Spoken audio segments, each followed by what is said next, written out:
ಯೆರೆಮೀಯ 18ನೇ ಅಧ್ಯಾಯ ವಚನ 7, 8. ನಾನು ಒಂದು ವೇಳೆ ಒಂದು ಜನಾಂಗವನ್ನಾಗಲಿ ರಾಜ್ಯವನ್ನಾಗಲಿ ಕಿತ್ತು ಕೆಡವಿ ನಾಶಪಡಿಸಬೇಕೆಂದು ಅಪ್ಪಣೆ ಕೊಟ್ಟಾಗ, ನಾನು ದಂಡನೆ ನಿರ್ಣಯಿಸಿದ ಆ ಜನಾಂಗದವರು ತಮ್ಮ ಕೆಟ್ಟತನದಿಂದ ತಿರುಗಿಕೊಂಡರೆ, ನಾನು ಮಾಡಬೇಕೆಂದಿದ್ದ ಕೇಡನ್ನು ಮನಮರಗಿ ಮಾಡದಿರುವೆನು.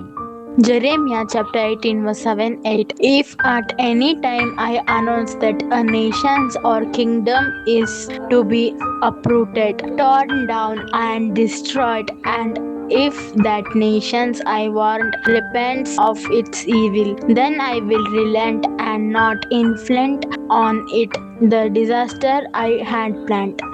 यिर्मयाह अध्याय 18 वचन 7 और 8।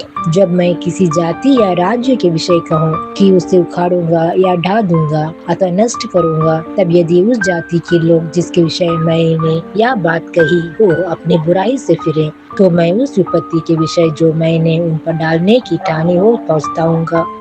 பிடுங்குவேன், இடிப்பேன், அழிப்பேன் என்று நான் ஒரு ஜாதிக்கு விரோதமாகவும் ஒரு ராஜ்யத்துக்கு விரோதமாகவும் சொன்ன மாத்திரத்தில் நான் விரோதமாய் பேசின அந்த ஜாதியார் தங்கள் தீங்கை விட்டு திரும்பினால், நானும் அவர்களுக்கு செய்ய நினைத்த தீங்கை செய்யாதபடிக்கு மனம் மாறுவேன்.